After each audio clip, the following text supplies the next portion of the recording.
JHCS. A very good evening from a rather cold Gurgaon. Uh, I'm truly honored to be part of this wonderful occasion. Amongst the brightest young minds of the country, who I have no doubt will take India into the future, in fact, into the next century. And as I was hearing the annual report and all the conversations, uh, what dawned on me is that what JTI schools are doing is essentially human development.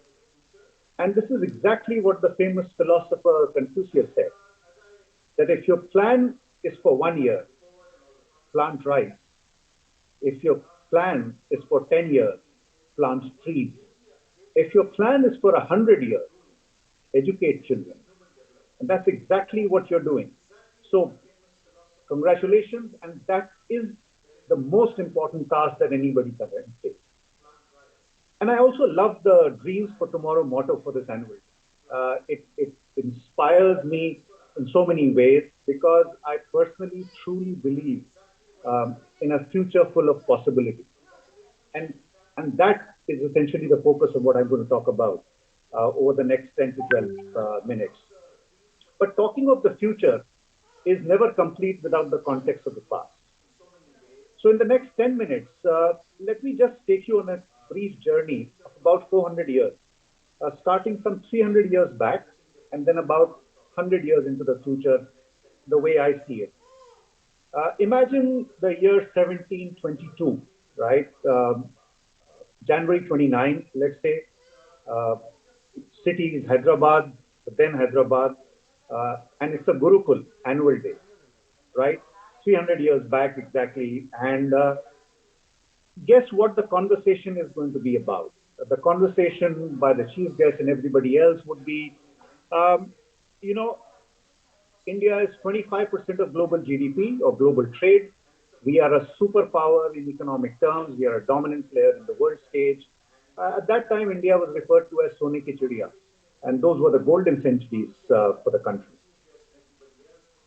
Then history happened to us as a country. Over the next 2 centuries, let's say till 1922, at the end of World War One, we had lost our way. India's share of global trade fell from 25% of global trade to 4%. And that was through a planned and systemic intervention. Now, one can go back into history and blame everything, but one should not, because one has to be future looking. But that is history, mercifully now. That's all in the past. Now, fast forward 25 years, 1947, India is a free nation, but our share of global trade is still about 4.2%. So, about the same that we had 1922. Again, fast forward 75 years till today, and we just celebrated January 26th. We are marginally better at 4.5%. So, in the last 350, 70 years, we haven't exactly regained our past glory. But here is the good news. You, the students of JGI schools, are actually part of India's century. And let me explain. India is where China was about 2 decades back, at an inflection point. We will continue to grow 5 to 6%, driven by domestic consumption, despite all the governments, any government. We can and need to grow 8 to 10% for the next 2 to 3 decades to attain true potential. This can happen through leadership on the private sector side, as you are providing at JGI School and all of you together. A huge consuming class and the new age industry. So let me just try and gaze into the future. 20 years from now, let's say 2040, we would be a $12 trillion economy, up from 2.5 trillion. Huge, top three in the world. Our consuming class, which is where all the economy happens, most of it, will be twice the size of America. 50 years from now, 2075, India could well be the largest economy in the world again. Definitely, it will happen by 2200 AD. which is just at the cusp of the next century. But a lot would need to be done on several fronts. But just pause and think about this for a minute. You, the students of today, the primary section, the secondary section, all of you, you will be part of India's transformation story tomorrow, this year, this decade, and this century. How blessed are you? Because this opportunity happens about 1 in 15 generations when the life cycle of a country changes. And that is where we are. So you are truly stepping into a future full of infinite possibility. So when you title your annual day as Dreams for Tomorrow, you are spot on actually. You are entering that phase of life for the country and for yourself. However, this time round, it'll be a very difficult kind of transformation. Those of you who studied history and economics would know that the earlier revolutions were industrial revolution, manufacturing-led trade, and technology. We unfortunately missed all of these revolutions. Tectonic shifts, huge shifts are happening all around: social, economic, technological, biotech, geopolitical. Let me just give you a small example and just in simple terms. Imagine bioscience combining with supercomputing.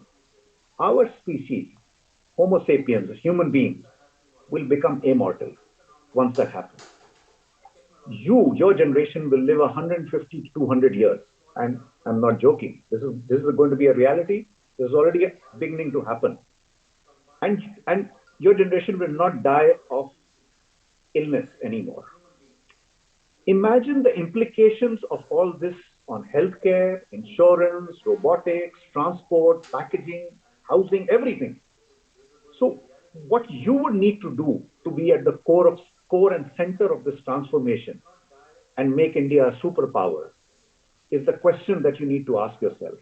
And the teachers and the parents and everybody needs to think about that.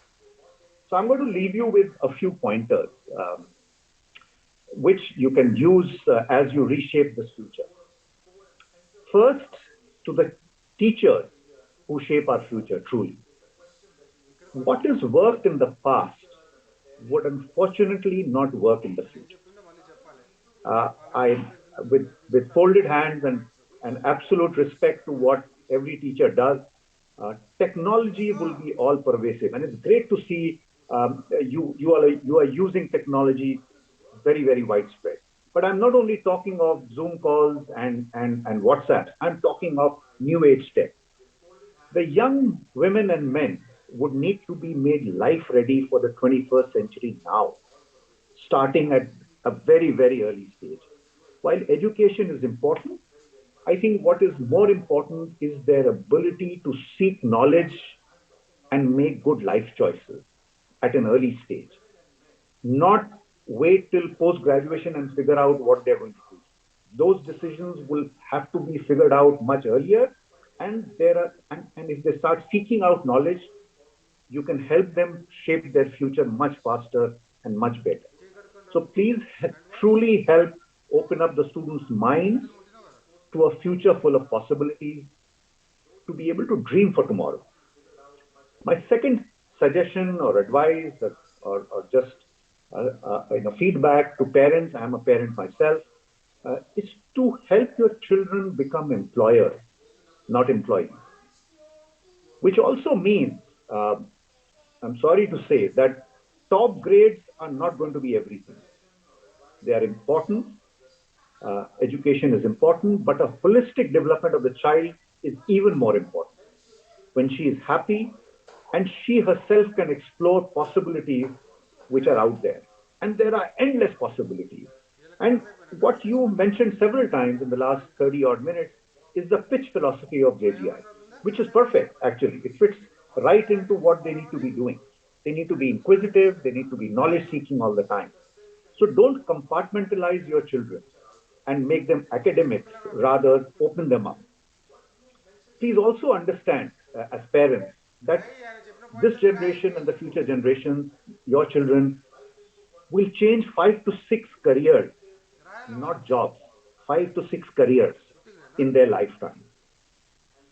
Therefore, uh, how can we be supportive of that? And how can we accept their mistakes and failure and still encourage them to explore their limitless potential? I'm blessed. I've made so many mistakes, I can't count them in a short discussion with you. But my parents were always behind me. I've made career changes already several times. And every career change was a learning, every failure was a learning, and it worked out mercifully to my benefit. And my parents always encouraged me. So I'm eternally grateful to them. And please, I would encourage you to do the same.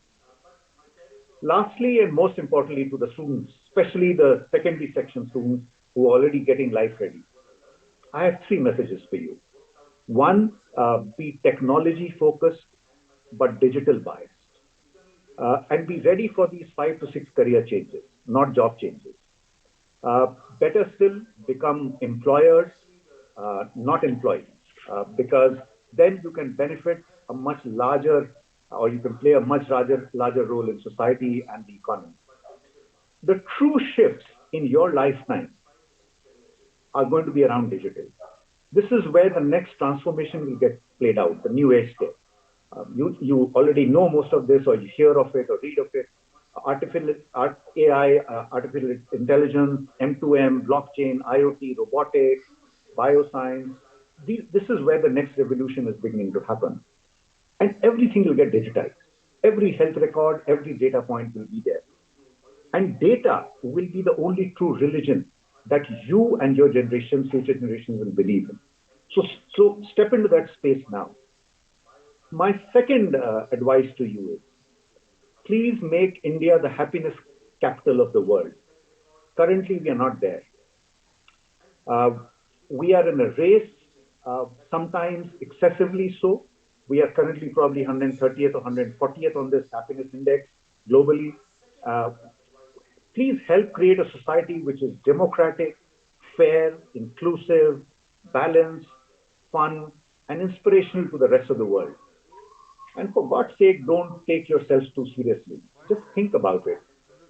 Each one of us is one in 10 billion human beings to ever grace this planet. 1 in 10 billion. We're like a grain of sand. So don't create self importance around yourself. Just chill, as you guys say. Just take life, with a pinch of salt, but make it meaningful. My last bit of advice is, don't just make a living, make a life. Winston Churchill, the very famous Prime Minister of Great Britain, famously said, you make a living by what you get, you make a life by what you give. Let me repeat, you make a living by what you get, you make a life by what you give. So as you make your life, um, find your purpose, your passion. There's a Japanese term for purpose. It's called ikigai. Read about it. Ikigai is essentially doing what you love, what is needed by the society, by people around you, what you are good at, and also in the process you get paid for it. That's obviously a big bonus. So find your ikigai, find your purpose, find your passion, and give back to society. Create happiness around you and be technology focused. So, as you step out into this year, into this decade, go out into this world full of pride, hope, and optimism. The future is truly filled with infinite possibilities, and we are truly blessed to be part of this, the Indian century. Thank you so much. God bless you, and Jai Hind. Thank you, sir, for the